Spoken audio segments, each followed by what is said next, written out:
These waters off the west coast of Shetland witness many storms, but recently they've been of the political variety, at the heart of our climate and energy debate.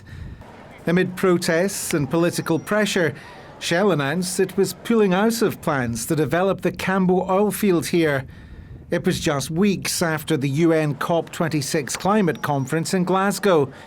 But with war in Ukraine and an international energy crisis, there are suggestions of a rethink.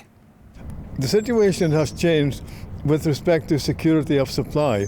So we are a significant producer, but a much bigger consumer of both gas and oil. The market situation has changed dramatically, of course, with the war in Ukraine. So the effect of that has been to have a major increase in gas prices in particular, but also in oil prices. It's understood Shell has not yet sold its interests in the field. But without its commitment to the project, the primary partner, Siccar Point Energy, put all development on hold late last year. In withdrawing from Cambo, Shell cited regulatory and economic concerns, but there's been a huge volatility in the oil price.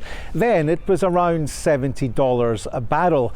It almost doubled in the intervening period and is consistently around the $100 a barrel mark. So the scientific, the political, the public opinion remains strongly against opening Cambo or any new fields, and that hasn't changed.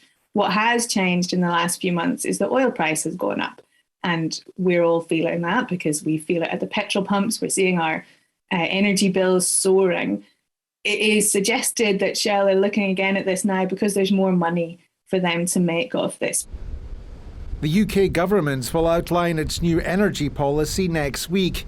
Despite the move to net zero, we still rely heavily on oil and gas. We think the two are inextricably linked, and I think it's really important that, for as long as the UK continues to use oil and gas and need it, we should make sure that it's produced locally with our own jobs and our own people and our own companies. Cambo is not going to make one jot of difference to people's energy bills. That much is clear, and the government has actually gone on the record repeatedly to say that increasing production of North Sea oil and gas in the UK is not going to make people's energy bills any more affordable. In the case of, and that's for the fact that oil and gas, even if it's produced here, are traded internationally, and it's those international markets that are influenced by lots of other factors that end up setting the price that we pay. Keep it in the ground. Any go-ahead for Cambo is in the hands of the UK regulator, but the debate over its future illustrates the tough decisions ahead as we try to balance the needs of our environment and economy.